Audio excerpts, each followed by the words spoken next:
Vamos abrir a palavra do Senhor lá em Isaías, no capítulo 9. Amém? E hoje vamos falar sobre o verdadeiro Natal. Amém? Lá no capítulo de Isaías 9, o Senhor vai falar aos nossos corações sobre o verdadeiro Natal. Amém? Porque a palavra Natal nem sequer existe nesta essência, a palavra Natal, na Bíblia. E no hebraico é um termo, não propriamente esta palavra. Mas então quem é o nosso verdadeiro Natal? Lá em Isaías 9, no verso 6, diz assim para a nossa vida: afinal, um menino nos nasceu, um filho nos foi concedido e o governo está sobre os seus ombros. Ele será chamado Conselheiro, Maravilhoso, Deus Todo-Poderoso, Pai Eterno, que é Sar Shalom, Pai Eterno, Sar Shalom, que é Príncipe da Paz. Noutras traduções, fala assim para nós: porque o menino nos nasceu, um filho se nos deu. O governo está sobre os seus ombros e o seu nome será Maravilhoso, Conselheiro, Deus Forte, Pai da Eternidade, Príncipe da Paz. Amém? Este é o nosso Natal.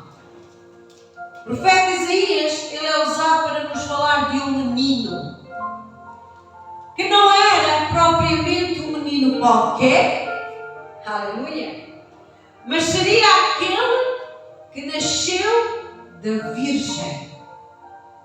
Amém? Lá no livro de Mateus, no Evangelho de Mateus, no capítulo 1, no verso 23, diz-nos assim: eis que a Virgem conceberá e dará à luz um filho, e ele será chamado de Emanuel, que é traduzido, que significa Deus conosco. Porque Deus, Ele é o mesmo ontem, hoje e será eternamente. Ele é de eternidade a eternidade, amém? E Ele está sempre em nossas vidas. Ele está sempre conosco, aleluia. Voltando lá a Isaías 9, amém? Diz que o governo está sobre os seus ombros. Também o profeta dos menores, em Miqueias, aleluia, no capítulo 5, no verso 2, diz: no entanto, tu, Belém, casa do pão, Efrata, frutífera, embora pequena demais para figurar entre os milhares de Judá, sairá de ti para mim aquele que será o governante sobre todo Israel, cujas origens são desde os dias da eternidade. Aleluia! Nós vemos então que Ele veio, aleluia, sendo governador, aleluia, da nossa vida. Amém? O comando da nossa vida. Glórias ao nome de Jesus. Amém? Também ficamos a conhecer lá através do profeta Isaías, amém, estes profetas que se deixaram ser usados por Deus para nos revelar, para nos profetizar sobre um menino, sobre um homem que era 100% Deus, 100% homem, que veio para nos dar a salvação. Então também Isaías 53, capítulo 53, verso 2, diz que ele é um menino que brotou como uma raiz de terra seca. A palavra nos diz que ele não aparentava qualquer formosura ou majestade que pudesse atrair os seres humanos. Não havia em seu aspecto físico pelo que pudéssemos ser cativados. Por isso é que houve necessidade, aleluia, de um homem ser usado para o trair. Glória, glória, glória a Deus, porque ele não era diferente dos demais. O seu físico, a sua fisionomia era igual a todos os discípulos com que ele andava. Aleluia! Também este menino, que tem por nome Jesus, Yeshua, salvação.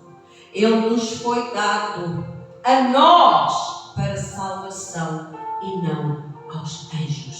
Lá no capítulo 2, no verso 16 do livro de Hebreus, diz assim: pois é evidente que ele, Jesus, não auxilia aos anjos, mas sim a descendência de Abraão. Então a salvação não é para anjos, a salvação é para o homem. Amém?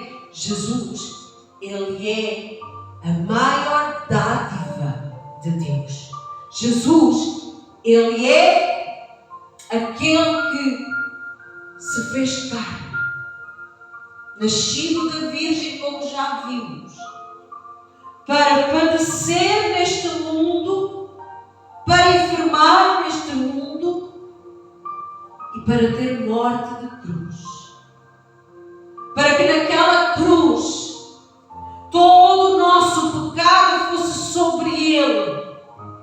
Ele foi coberto pelo nosso pecado, ele se tornou trevas para a nossa salvação. Aleluia! Ele se deu por mim e por si. Mas a boa nova é que ao terceiro dia o nosso Redentor vive. Ele ressuscitou. Ele está vivo. Aleluia! Ele não está mais preso numa cruz. Ele não está mais dentro de um túmulo. Ele está vivo. Ele está sentado à direita do Pai. Ele está a interceder por cada um de nós. Ele é o nosso advogado e Deus o nosso justo juiz. Aleluia! Então a palavra do Senhor, Isaías 6, nos diz assim que Ele é maravilhoso. Aleluia! No hebraico, a palavra maravilhoso é pele. E lá em Juízes 13:18 diz assim: o anjo do Senhor lhe respondeu: meu nome é inefável, maravilhoso. Maravilhoso significa maravilha ou algo extraordinário. E o nosso Jesus era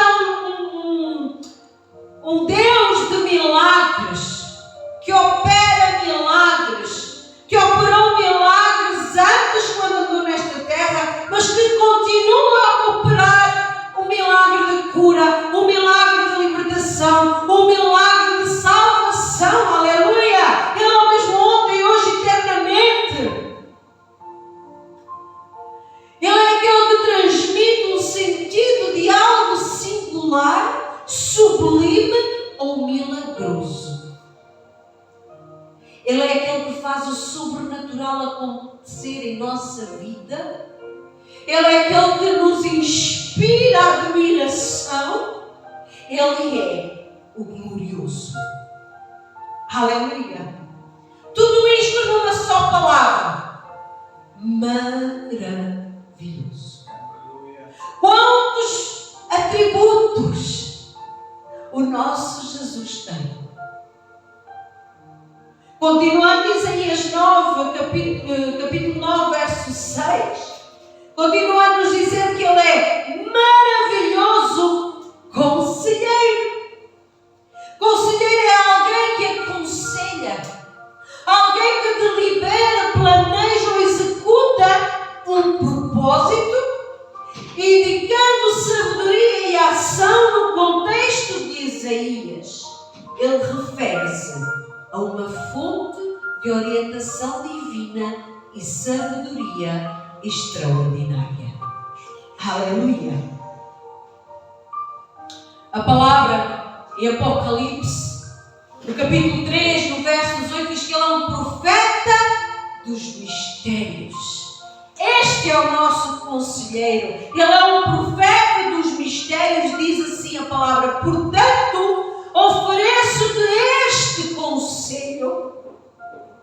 Adquire de mim ouro refinado no fogo, a fim de que te enriqueças, roupas brancas para que possas cobrir tua vergonha, nudez, e compra o melhor colírio, para que ao ungir os teus olhos possas enxergar claramente.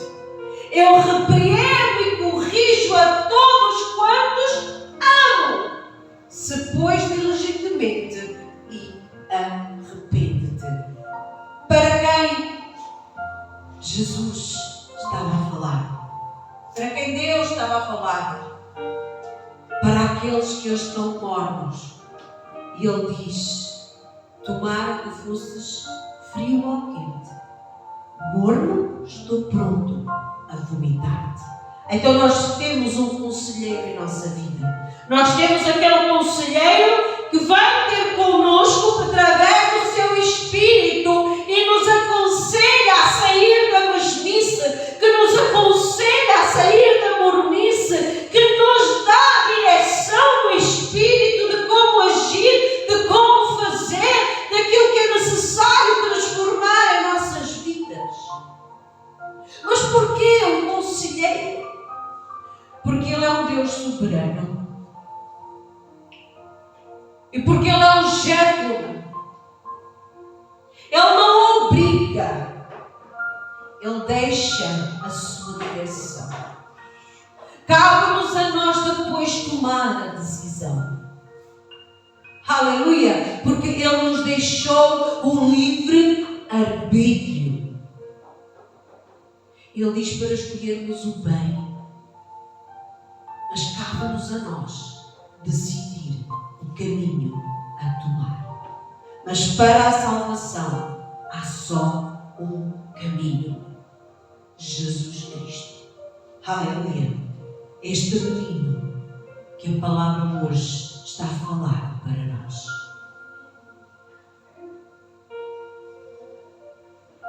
Aleluia! Também a palavra diz que maravilhoso, conselheiro, Deus forte. Deus forte no hebraico é El Gibor. Deus poderoso, guerreiro, divino, que traz a vitória. Ele é o grande Deus. Tito, capítulo 2, verso 3 diz: enquanto aguardamos a bendita esperança, o glorioso retorno de nosso grande Deus e Salvador, Jesus Cristo. Então nós temos aqui o discípulo Tito, amém, a passar para nós, a nos mostrar que o Deus forte, Ele é um Deus grande, Deus, Ele é o eu sou. Também o nosso amado João, discípulo João, nos diz que Ele é o verdadeiro Deus, que não há outro além do nosso Deus. Está lá em 1 João 5,20. Da mesma forma, temos pleno conhecimento de que o Filho de Deus é vindo e nos tem concedido entendimento para reconhecermos o verdadeiro. E nós estamos vivendo naquele que é o verdadeiro em seu Filho, Jesus Cristo. Este é o verdadeiro Deus e a vida eterna. Aleluia! Então, não se deixe confundir por deuses estranhos. Não se deixe confundir por aqueles que não nasceram da Virgem. Porque há só um Deus, há só um Jesus, há só um verdadeiro, que o discípulo João nos fala 3 vezes. Aleluia! Num verso só. Aleluia! Deus é vindo e nos tem conferido. Deus é vindo e nos tem concedido entendimento para reconhecermos o verdadeiro. E nós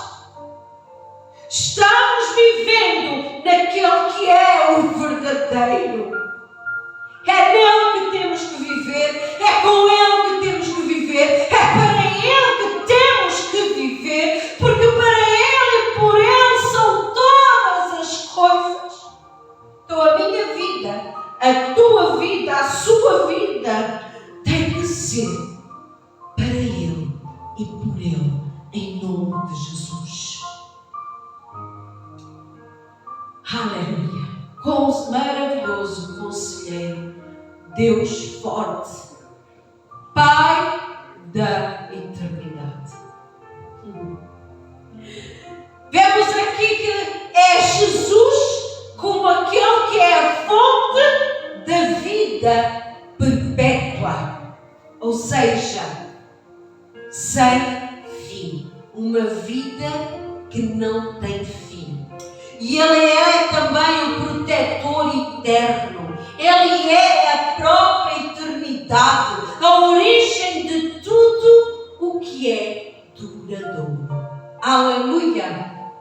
O mesmo profeta Isaías, no capítulo 53, no verso 10, nos diz assim: contudo, foi do propósito de Yahweh torturá-lo e fazê-lo passar por toda a dor. E embora o Senhor o tenha feito como oferta pelo pecado da humanidade, Ele verá a sua posteridade, prolongará os seus dias para sempre e a vontade de Yahweh prosperará em suas mãos. A posteridade somos nós. Aqueles que recebemos a Jesus como Senhor e Salvador. Aqueles que buscamos viver em santidade todos os dias na nossa vida. Aqueles que buscam em estar perante a face do Senhor. Aqueles que buscam em obedecer aos seus mandamentos. Diz a palavra que Deus, através do sacrifício de Jesus Cristo, prolongará os nossos dias para sempre. Nesta terra, não, mas na eternidade. Aleluia, com Jesus. Ele é para nós também, meus amados, o príncipe da paz. Sar Shalom. Sar quer dizer líder. Shalom, a paz. Então ele é aquele que tem a plenitude espiritual. Ele é aquele que traz a restauração do nosso relacionamento com Deus, que resulta numa paz interior. A chamada paz que excede todo entendimento, mesmo ao meio a tribulações. O nosso Jesus, Ele é o autor da minha vida, da nossa vida. Ele é o autor da vida. Atos dos Apóstolos, capítulo 3, verso 15, diz assim: vós matastes o autor da vida, a quem Deus ressuscitou dentre os mortos, e nós somos testemunhas deste facto. Todos os que creem têm paz com Deus. Amém? Então, se você já aceitou Jesus como Senhor e Salvador, se não o fez, faça hoje. Este é o convite para que o seu Natal seja um verdadeiro Natal, que é Jesus Cristo. Não há outro. Não há outro. É o nosso maior presente. Jesus, o Salvador. E todo aquele que crê nele tem paz com Deus. Aleluia. Também, lá no capítulo 5, do verso 1 de Romanos, diz assim: portanto, havendo sido justificados pela fé, temos paz com Deus, por meio do nosso Senhor Jesus Cristo. Este verso veio confirmar o anterior, porque diz que só por meio do nosso Senhor Jesus Cristo é que nós somos justificados pela fé e temos paz com Deus. Aleluia! Então agora, voltando ao princípio, quando eu disse que na Bíblia não existe a palavra Natal, lá em Israel existe sim um termo que não é Natal, porque Natal, o termo Natal em si, ele vem do latim, natalis, mas no hebraico há a palavra que se diz que é Chag Hamolah, que é literalmente, ela significa a festa do nascimento. E é usado para enfatizar um evento central, que é o nascimento de Jesus. Não sabemos a data em que Jesus nasceu. A Bíblia não nos relata um dia. A Bíblia relata-nos tempos. Diz-nos que os pastores estavam com as ovelhas nos montes. Certamente não seria inverno. Mas a essência que nós queremos passar, a essência que tem que existir em nossa vida, é só uma e tem o nome de Jesus. Então Natal é o novo nascimento. Então eu não sei como ou quem é que você vai celebrar o seu Natal. Mas que a essência do seu Natal seja o nascimento de Jesus. Reserve um tempo com a sua família para apresentar a Jesus. Reserve um tempo com a sua família para conhecer verdadeiramente quem é esse menino que nos foi concedido e o governo está sobre os seus ombros, que ele é e será e é chamado por maravilhoso, conselheiro, Deus Todo-Poderoso, ó Deus Forte, Pai da eternidade, Príncipe da paz. Que este seja a essência do seu Natal, este e os anos que Deus nos permitir permanecer nesta terra. Esta é a palavra do Senhor para nós. Dar-nos a conhecer o único e suficiente Salvador das nossas vidas. Deus vos abençoe.